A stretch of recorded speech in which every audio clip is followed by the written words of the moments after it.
Right folks, and welcome back to the channel. It's Richard from Locknor Smithy Off Grid. So a few weeks ago I did a video on, is it actually cheaper to live off grid? And obviously it's a bit divided in the comments.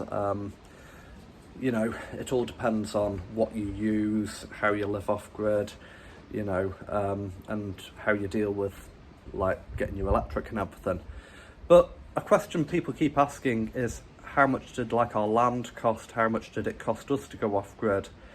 Now, I've never discussed this before because I don't really like discussing money or finances or stuff about us. But loads of people have asked, a few people have messaged me privately on Facebook. So rather than answering all those questions individually and repeating myself time and time again, I was going to do a video now on how much the land cost, but how much it cost us to get off grid. Now, I see a lot of people asking like how much an acre of land costs, can I move off grid on 1 acre, all this sort of stuff on the off grid Facebook groups. But it's not just the cost of the land is only the start. I would say, depending on where you are in the UK, you know, if you're buying a plot of land for 40-50 grand, it might even cost you as much again to get your facilities and your infrastructure set up. But we'll discuss that later in the video. Just now I'm going to show you the update on the bothy. It's been absolutely torrential. One of the last videos I did, somebody complained about the rain noise on the roof, so I've waited till about lunchtime for the rain to go off a bit. But I'll have a walk around the bothy, so I'll just turn the camera around. Right, so these are the tin sheets that are going on the back of the roof. Paid a £5 each for them. I bought 32. Now the 10 foot, so in Imperial, we're cutting them in half. This just looks like a couple of pallets, but it's actually, we've made a jig, so we can cut every tin sheet the same. In the past we've cut tin sheets using a still saw and a little battery angle grinder. I'll be honest, it didn't make the best job. It's not very good. So I've upgraded something I saw on another YouTube channel, was a couple called The Restoration Couple, and he was cutting his sheets with a circular saw. So I've got an old circular saw, mains powered, just a cheap one that I got out of Argos that cuts quite deep. And he was using an Evolution multi-blade out of Screwfix, so that cuts mild steel. It'll only cut up to about 1 millimetre, but these tin sheets will be about 0.7. So it cuts them lovely. You do have to have them on a solid surface so they don't bang or jerk. You don't want the blade to shatter and take your throat out or something. But so far we've cut about half the pack. I'm grading them into, obviously there's 2 ends to the sheet, so they've got holes in different places. So these are, I'm calling them holes at the bottom there for the bottom of the roof. Those will turn round and they'll overlap, and what we hope to do when we use second-hand tin is to try and cover up most of the holes with an overlap of tin, so we've not got many holes to fill. We do use, I don't know if I've got it here, yeah, we use this stuff, Geocell Leadmate, it's roof seal. Now you can paint over the top of it, you can use it in the wet, it's flexible. It's a bit like silicone, but it's far better, especially for metal roofing. Silicone can split off it and peel. This stuff I've used for absolute years. I can't remember what I used before it, but I've used this for years. And that's what we fill these tiny little holes with, a bit like putty. So that's what we'll be using. There'll be 3 rows of tin sheets on the back, just the way the Velux is working. Did fit the Veluxes yesterday. I've not done a video up there, and I'm not climbing that scaffold in this wind, so I'll drop a couple of photos in a minute and show what the Veluxes look like. Again, it's managed to rain in. We've only got the membrane on the roof, and the detail of the membrane above the Veluxes isn't finished yet. We've got the Veluxes in, and they're a bit different because they're Optilite, which is a Polish make. They're exactly the same as the really old Veluxes, if anybody ever fitted any of them. The first one took about an hour to fit because I haven't fitted any for ages. Optilite 55x98. So they're a bit old fashioned, they've got that old fashioned aluminium trim like you used to have on the Veluxes years ago. But they're good. So the water around here is coming from the fact I've lapped the membrane. You have to put membrane around the roof window, but it's sitting on top of the other membrane, so the rain's undercutting. I've got to actually trim back, tuck it under, staple, but you know, it's only membrane just now, so you will get the odd drip with the driving rain. As I say, it's absolute howled all night. And I need to get 2 windows, one for each end, because now we've got this closed in, the wind is literally going straight through the building. It will help dry it out just now, but I don't want the wind coming in and lifting anything, so you know, hopefully next weekend, if the wind subsides, we'll get the tin on the back of the roof. As I say, we started cutting the tin yesterday, but the wind just got up. I've been hit in the face with a tin sheet before and it sliced all my lip open, so I'll never do that again. I'm only doing roofs when it's really calm. You know, when there's no wind and when I'm working off a scaffold, I'm getting too old to risk anything. So I'll drop a few photos of what the roof lights look like from the outside, and then I'm going to jump into the main video and discuss our costs of what it costs to get off grid. Okay?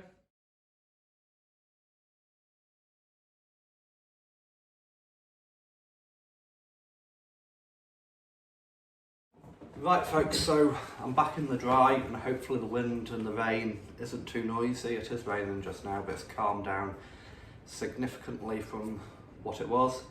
Right, so the question I was asked was how much did our land cost, but I don't want to just discuss that. There's other costs. It cost a lot more money than just the land to get here. Now, our land is 8.5 acres. When we bought it, it was about 3/4 small trees that hadn't been planted that long, and the rest of it was a paddock. So it was a paddock down the bottom, a paddock up the top, a little bit of land around here, and there was this stable block that the previous owner had built about 6 or 7 years before, but it was built very badly. But it's what we could buy at the time. There was very little land for sale. We'd been looking for a long time. This was a private sale. It was word of mouth. We'd spoken to the guy a few times. He didn't want to sell it. He really didn't want to sell it. He'd bought another plot of land to build a house, and he wanted to keep this as like to put his cobs, his horses and the Shetland ponies like on in the winter, because not at the time that road there was all overgrown. A lot more people are using it now because there's a few holiday cottages about, and the estate changed hands, so that road's got a lot more traffic, but at the time there was nobody going up and down here, so his attitude was he could chuck his horses out, nobody would see them if they're in the mud, just chucking silage to them, so he really didn't want to sell it, but his wife pushed him to sell it. She was the driving factor, but negotiations went on for a few weeks. Basically, we offered 14,500 at the time. That was probably the realistic value. That's what we were comfortable to pay. He couldn't afford to sell it for that. We ended up paying 25,500 just for the land. That was cash purchase. It was well over what the value was at the time, but this is, when I speak to other people that are off-grid, other people that have bought small holdings, small parcels of land, this is a common comment that comes off all of them. Even Chris Harbour, Natural Building, who's on YouTube, if you watch some of his videos, he'll tell you he thinks he paid about 40,000 over value for his land. I think he paid about 106,000 for 24 acres, and he thinks it was worth about 60, I think they're the figures. So again, it's just a common attitude. All of us think we've paid too much for the land when we buy it, but then 11, 12 years on, you think, well, actually it was quite a good buy, it's been a good investment. So the land itself was 25,500 for 8.5 acres. There was buildings, so they would have had a value. It cost 750 in legal fees. That was just solicitors, the searches. The seller was pestering his solicitor to get this tied up. It actually went through in 14 days, mainly because he was pushing to get the money. So they insisted on doing full searches on the title, searches on him that he wasn't bankrupt or anything. They also insisted on us paying for £250 for an insurance indemnity policy against defective title. That was because it was a cash purchase. he'd never had a loan on it, but they were concerned that he might have had other debts, he was maybe escaping, etc. This is quite common if you're buying like a mortgage repossession, etc. I've bought and sold properties in the past, and a lot of solicitors will insist if you're not getting a mortgage, you know, if it's not a normal sale, if it's something a bit unusual like, you know, a commercial building or a bit of land, they'll try and get you to take out an insurance indemnity policy against defective title to cover you in case the likes of HMRC come back and say that was an underhand sale because it wasn't on the market, it wasn't sold at full market value, etc, etc. So we went along with it and paid it because it covered us in the event that there was an issue at his end, maybe 2 years on, because I think they can go back about 5 years and undo transactions if somebody actually goes bankrupt. So it's something you always want to just be aware of. So the land cost us 26,500 with fees. Construction, so everybody needs somewhere to live. We could have converted these stables. The roof isn't very high, they're damp. It was a no-no for us. We wanted to get on the land, so we bought a second-hand static caravan. That cost us 3,500. Again, it was a cash purchase. It came off a holiday site up the coast, but it is a winterised caravan, so it's got gas central heating, it's got double glazing, it's got higher spec of insulation, it's got underfloor insulation. I don't know what else. You know, like it's a modern 28mm double glazing.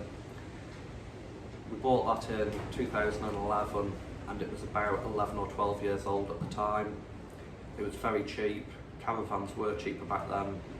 Now for a similar spec caravan 10-year-old, I think you'd be paying 12,000–13,000 this day and age off-site. That was similar, it was a repossession. It was where somebody hadn't paid the ground rent for a year, so it had been taken off the plot, waited to see if they would collect it and nobody came forward, so it had to be sold. So that was 3,500 delivered. The next cost was a septic tank. That cost £800. The septic tank was only about 300, but we had to have a digger for a weekend with a man. It went into quite hard rocky ground, and then we had to have soakaway system, gravel. So the septic tank cost about 800 to get supplied and fitted. I would say that's fairly cheap. Our water, so the tanks, the pipes, the pump that we don't use anymore, they cost £280 at the time, so that was our water system. Now, our solar panels and our batteries, we spent £1,000 initially on solar panels and batteries. Then we spent another £3,000 fairly rapidly afterwards upgrading the system. So we spent £4,000 on our solar setup. Again, I would think that's a fairly low ball estimate. If you were getting a company to install it, I think you'd be anything from 12 to 24,000 to get a solar set up. So just be aware of costs. It's cheaper doing it yourself. Quite a lot of our stuff was second hand, so you know, £4,000 sounds a lot of money, but it's not. It's really not. We then spent another 3,500 on getting the yard fenced. It wasn't fenced, so 6 foot high wooden fence all the way around the yard to enclose it for safety. A gate on the yard, and we fenced down the side of that track and back up our other lane because the farmer was going in and out, moving electric fences and stuff, letting the animals out. So fencing isn't cheap. Something to be aware of when you're looking at land, if it's well fenced, if the fencing's in good condition, and the land's maybe a bit more expensive. Just bear in mind the cost. We've only fenced half this land and that cost 3,500. A lot of the stobs, the stakes, are now rotten off because of the modern fence treatments. So we've got a lot of that to redo this year, and we're going to be using creosote treated stobs, which are very expensive, but you know, it's what you've got to do. So the initial setup comes to 38,500. So that's the land, the caravan, septic tank, drainage, water, solar panels, batteries, etc. and the fencing. So we were at 38,500. Now, over the last 5–6 years, we've decided to invest in here. We did think about selling up and moving, but we've invested money. So the first steel frame shed that the neighbours called the Big Barn, I built that myself and it cost 12,500. The other pole barn, the one that's 60 by 50, that cost me 14,000 to build. That was built a lot slower, it took me 2 years. Most of that was second-hand materials. It cost 4,000 in materials for the shed, 4,000 in materials for the hardcore, so we had to have 600 tonne of hardcore underneath it that was recycled, crushed concrete, road planings, etc. That cost 4 grand. And then it cost about 6,000 for the concrete, so the concrete was by far the biggest portion. But I don't regret spending that money on concrete because I've got such a good workshop that I can work in. Been working in there all morning. It's an excellent shed. The new stables were built out the back. Again, they were built out of all second-hand, free, recycled materials. They cost £1,800 in total as they stand. They're not 100% finished. I do have the gutters ready to go on the back. It cost about £850 in the telegraph poles. The tin sheets I had to buy, some got given to me free, and reclaimed timber. And then it cost about another £950 in gravel, cement, because I mixed all the concrete myself, and the drainage pipes to go through. So that was 1,800. And then we've built the bothy. At the moment we're at 12,500 on the bothy. The roof isn't on. I would probably expect to spend anything up to another £500 on gutters, screws, bolts, maybe the 2 windows that I need. But as we stand just now, constructing these additional buildings, workshops, stables has cost another 40,800 while we've been here. So at the moment our total investment in Locknor Smithy is 79,380. That's without any machinery, generators, portable equipment. So we've got a massive investment here. And I just really wanted to go through the costs so people realise, if I just said we bought the land for 25,500, I think I'd get hundreds of questions and hundreds of people bombarding me asking me to find them similar land or to buy a bit of land offers. But our total investment is about 79,380. Now, we've got no intention of selling this place, but we have been approached over the last couple of years since we've been doing YouTube, and people have tried to make offers to us, anything from 30,000 for the site up to 160. Now, there was a small holding sold similar to this about 40 miles away, and that sold for 165,000. It was a smaller acreage, but buildings like this, caravan. So I would say that's probably the value today. So a lot of hard work gone in here, but it's all been worth it. And I'm pretty sure, you know, if we did want to sell, there'd be another off-grid, a small holder that would take on the reins and probably buy it off us, you know. So, but that's by the by. We've got no intention of selling just now. Now, another thing, this gets discussed on some of these off-grid groups. I've not really seen many videos done about it, but what are the benefits of living off-grid? Now, the first one for us is financial stability, because we don't have a mortgage, we don't have big running costs, you know, our costs are low, so financial stability. So we have the ability, if we want to work less, work when we feel like it, relax a bit more. We are working very hard just now, but we've had other things go on in our lives, and costs coming as a result of that. So financial stability, improved mental health, you know, the feel better factor. You're not stuck in a town, stuck in a city, stuck with people around you. We don't particularly like people. We do YouTube and we do Facebook, but we're not great socialisers. We don't have big groups of friends. We've got quite a small group of people that we socialise with, and people that we allow to come and see us here. So improved mental health, freedom. I think that goes with the financial stability, but freedom to do what you want, when you want.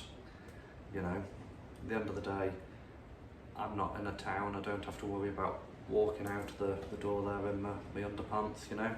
We do get a few people turning up because they've seen us on YouTube, which is a bit worrying sometimes, you know, when you get somebody turning up at the caravan window at 9 o'clock at night. But we do ask people if they want to come and visit us to please message us first. Don't just turn up, because, you know, this is our home. Independence. So independence from every way of life. We're independent. We're not relying on mains water, mains electric, anything. we're not relying on the government, we dispose of our own waste, we recycle as much as we can. And then the last thing for a benefit is a simpler way of life.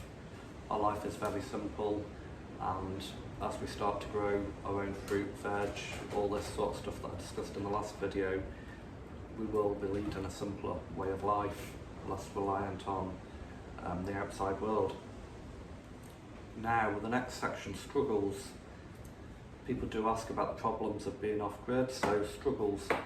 Biggest struggle is time and effort. I really struggle for time, we both do. We've got this balance just now where we're having to work away from home because we're in a remote rural area, there's not many jobs around here. The jobs that there are mainly seasonal jobs, so in pubs, hotels, on farms. So the seasonal, erratic pay.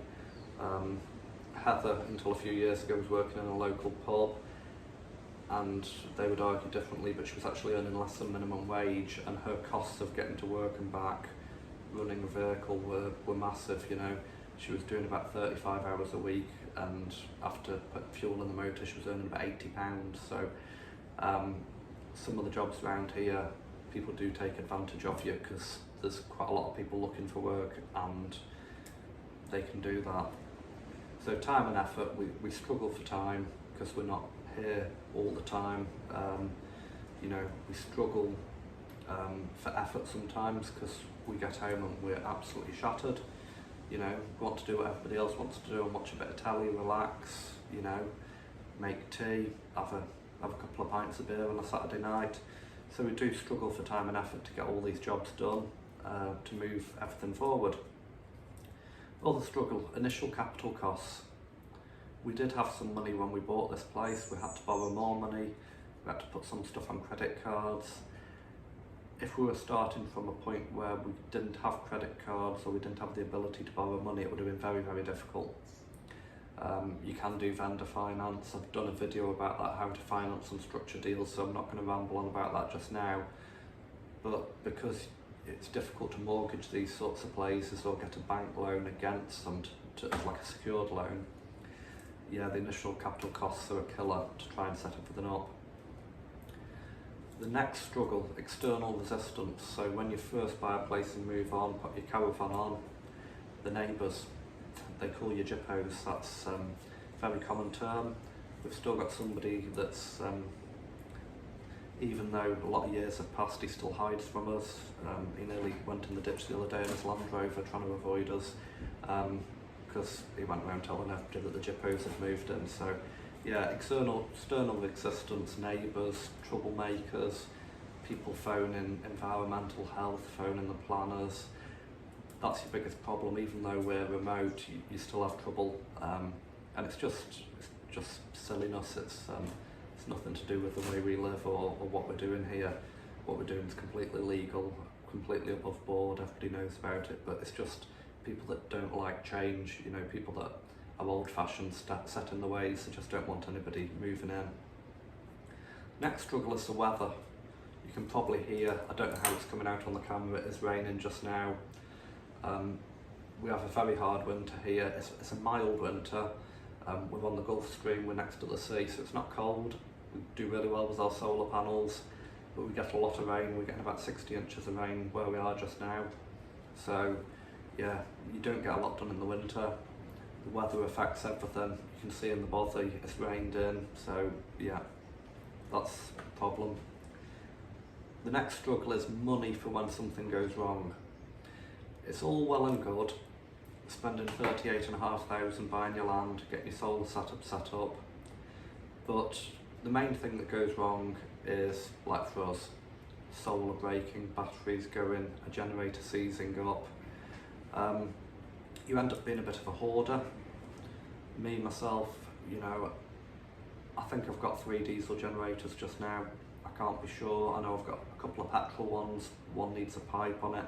You end up with making sure you've got enough tools and equipment to get by, because the last thing you want is like a generator breaking at 9 o'clock at night.